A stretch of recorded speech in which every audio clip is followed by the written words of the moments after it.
Hi Peter, you told a story on your channel about from Isan who married Liam and lives in Australia. Om's story has inspired me to tell your viewers my story. My English is okay, but I have asked my husband to write this for me so that there are no mistakes. It is my story. He has not added or deleted any part of it. I have read the finished story and it is 100% accurate. I grew up in a very poor family in a village just outside of Khon Kaen in Isan, which is around 450 kilometers north of Bangkok. I have 3 brothers, all older than me. My dad ran off with another lady when I was about 10 years old and leaving my mother to raise us by herself. Isan has some very large cities, but I grew up in a very small, poor community and our family was no different than most of the other families living close by. Dirt poor, living from day to day. Not being educated, my brothers struggled to find good jobs. When they did work, the pay was very low. They gave what they could to my mother, but it was never enough. At the time this story starts, I was 17 with my 18th birthday approaching in a few months. I had always helped my mum as best as I could, but never found a job and desperately wanted to help her and my brothers financially. Some girls in our village had gone to look for work in Bangkok, Pattaya and Phuket. At the time, I was very naive and knew nothing about these places, but all of this was about to change shortly. The Songkran festival is a very special holiday for Thai people. Traditionally at Songkran, people return home and families reunite, especially in Isan. During the Songkran festival of 1990, one of my school friends returned home from Pattaya. Her name was Jang. Jang was a couple of months older than me and she had gone to Pattaya to find work 6 months earlier. I noticed Jang was dressed very well. She brought lots of gifts home for her family and she was wearing gold. I remember thinking at the time, wow, she must have a very important job that pays well. It is very important for Thai people not to lose face, so Jang would never tell her family what she did to make money, instead telling them she was a cashier in a high-class restaurant where the customers tip big. Jang and me had been very close friends for a long time, so she trusted me. One day, while with Jang alone, I asked her about her job and I explained that I was desperate to make money for my family, but I couldn't find a job. Eventually Jang swore me to secrecy, but explained she makes big money in Pattaya. She told me she works in a bar and gets money from drinks that foreign tourists buy for her, and sometimes she goes back with them to their hotel and makes lots more money. I was in complete shock when she told me this story. Jang explained to me that if I really was serious about making big money, I have to take a chance and go to Pattaya. She told me that I don't have to go with customers if I don't want to, but I can make plenty of money from just drinking with them and tips. I told Jang that I don't speak any English, so how could I work in a bar with foreigners? Jang told me that most girls don't speak English when they first arrive in Pattaya, but they soon pick it up anyway and the foreigners don't mind. That night, I didn't sleep at all. On the one hand, I was thinking to myself, how disgusting, I would never behave like this. But on the other hand, I was thinking about my family. I looked at what Jang could provide for her family. It was a very difficult decision for me to make. In the end, I decided that I really wanted my mum to have a better life and I would do whatever it took to help her and my brothers. So I took the decision that I would go to Pattaya with Jang after Songkran.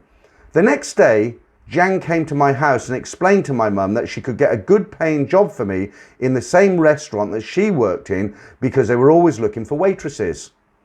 Jang paid my bus fare to Pattaya, but I promised her I would pay her back when I made some money. She told me I could stay in her room in Pattaya until I get on my feet. She also told me it will be very easy for me to get a job in her bar as they are always looking for new girls. On the evening that the bus arrived into Pattaya, I didn't really see a lot as Jang's room was quite far from the main tourist area of Pattaya. That night, Jang brought me a dinner of rice, chicken and vegetables, which I thought was delicious. We then went to sleep. The following day, we woke up late. Again, Jang bought me some food and I promised her again that I'd pay her back. She kept telling me, don't worry about it. Jang was a really good friend to me. Later in the afternoon, Jang explained to me how everything works in Pattaya and all about the bars and the customers. I was very nervous. Jang told me she will introduce me to the bar owner who will tell me the rules and explain everything. At that time, I had very little to my name. I didn't even have a real bag for my clothes, let alone any makeup. Jang lent me some jeans and a top and put makeup on me. I looked in the mirror when she was done. It was a very strange feeling. It was like looking at somebody else, not me. I looked totally different to how I had looked in the village. At about 4 p.m, we headed to Jang's bar. Even at that time of the day, I was in total shock at what I was seeing. I had never seen a foreigner in our village, let alone met one, and here were lots of them just walking around, and many of them with Thai girls. The female bar owner explained everything to me. She told me not to be nervous as she will help me. All I have to do is smile and sit with customers. If they like me, they will buy me drinks and I will make money. I was very frightened at the prospect of sitting with a foreigner. Slowly, people started to come into the bar, mostly men, but 1 or 2 couples, foreign men with Thai girls. The first man that came into the bar who asked for me to sit with him to drink was an Australian man. I was really nervous and I couldn't speak, but he was actually quite a nice man. He tried to talk to me and kept smiling, but afterwards he realized I didn't understand anything. He left, but he did seem happy. He brought me 2 drinks and gave me a 100 baht tip when he left. Jang had been keeping an eye on me and came over and said, "You see how easy that was? You've just earned 200 baht, 100 baht tip and 50 baht commission on each drink." I had just made 200 baht in about 30 minutes. Back in my village, my brothers would have to work all day doing hard manual work to earn 200 baht.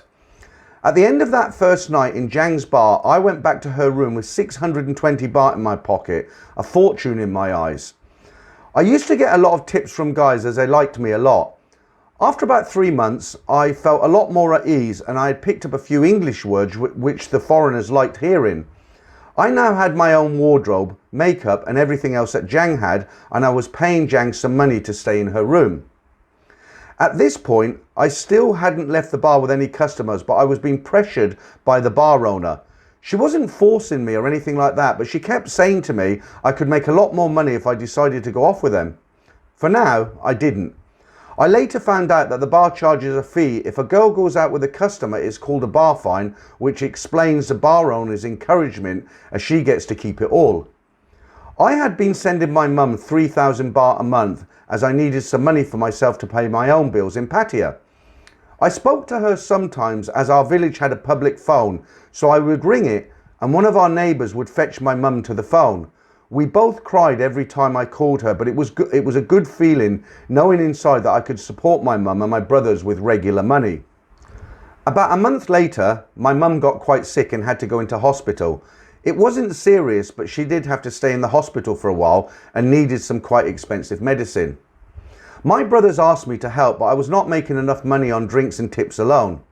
On this day, I took a decision that would change my life forever. I told the bar owner that if a customer wanted to pay the bar and take me out, I would go with him. In my village, I had had a boyfriend, but it wasn't serious, just kid stuff really. And so later that night, I experienced my first intimate relationship with a man. This man was from England, his name was David, and he was about 20 years older than me. After sitting with me for about 30 minutes, the owner of the bar told me that David wanted me to go with him to his hotel. She suggested that I had a lot more drinks to make things easier. I'm guessing that it wasn't the best experience that David ever had, as I was completely drunk by the time we got back to his room. We did the deed, well, he did anyway. I don't really remember much about that first night other than me throwing up about 3 times, mainly due to alcohol. In the morning, David seemed happy enough and gave me a nice tip for my time. David came back to my bar and took me out several more times during his vacation. By the time he went back to England, I was a real seasoned Pattaya bar girl. My mum eventually got better and left the hospital, which me and my brothers were happy about. I continued to send money home, and my brothers and mum's life improved dramatically over time, being able to afford little luxuries for our house and always having good food on the table every day. Like the other girls, I would go back at Songkran and spend the time with my family. It was always a very sad occasion when I had to leave and say my goodbyes and head back to Pattaya. Over the next few years, I moved around several bars, always making good money. I had lost touch with Jang because she had moved into a condo full-time with a guy who was taking care of her. I later found out that she had gotten married to a man from America and was now living there. Because I was still fairly young and hadn't had children, some of the other girls would suggest that I go and work in a go-go bar where I could make really big money, but I could never bring myself to dance half naked in front of strangers, and anyway, I was making good money in the beer bars. Some days in Pattaya were worse than others. Most of the customers I entertained in the bar were decent enough guys and treated me with respect, but there was always one or two who would talk down to me and treat me very disrespectfully. I could never understand why these guys asked me to go out with them. The thing I hated the most was the lies. Most guys told them. They would come into my bar, have a drink with me, leave and tell me, I'll be back later, knowing full well that they had no intention of coming back. Why couldn't they just say good night and leave it at that? I eventually became numb to these words. I just smiled whenever a guy would say, I'll be back. Every man that came into the bar would say he was single or divorced. Of course, we knew they were lying. The biggest giveaway was their finger. They would remove their wedding ring, but of course, Thailand being a hot country would darken their skin quickly, leaving a white mark where their wedding band had been before they took it off. I didn't want to embarrass them, so I didn't say anything, but I knew they were lying. Every now and again, somebody would take me out of the bar for a week or so, which would be very relaxing for me. I would make money every day, much easier than working in the bar. I would eat good food, and if I was lucky, I was brought gifts. The other girls in the bar were always jealous if I got a customer to take me out for several days. They were not jealous in a nasty way, they just wished it had been them instead of me. On many occasions, I was able to continue making money once a guy had left Thailand and gone back to his country, especially if they had spent any length of time with me in Pattaya. What would happen is, they would keep in contact with me when they got back to their own countries. Most of them would ask me to stop working in the bar and promise to send me money if I stopped. Of course, I always said yes, I'll stop work, but I never did because I knew eventually the money would dry up. Guys would get bored and the money would stop, and that was it. No goodbyes, no explanations, nothing. I didn't mind after a while, and I kind of expected it, but it was good while it lasted. I was now approaching 34 years of age, but luckily for me, my looks held up and I was still making good money. The best customers were the guys who just wanted companionship. That is to say, they would take me out of the bar for a week or so, wine and dine me, buy me gifts, but they just wanted somebody to cuddle up with. These guys were real gentlemen and always tipped well. Every now and again, one of these guys would come out for another vacation. They would come straight to my bar and take me for another week or two. I was always happy to see them because my life became much easier for that week or two.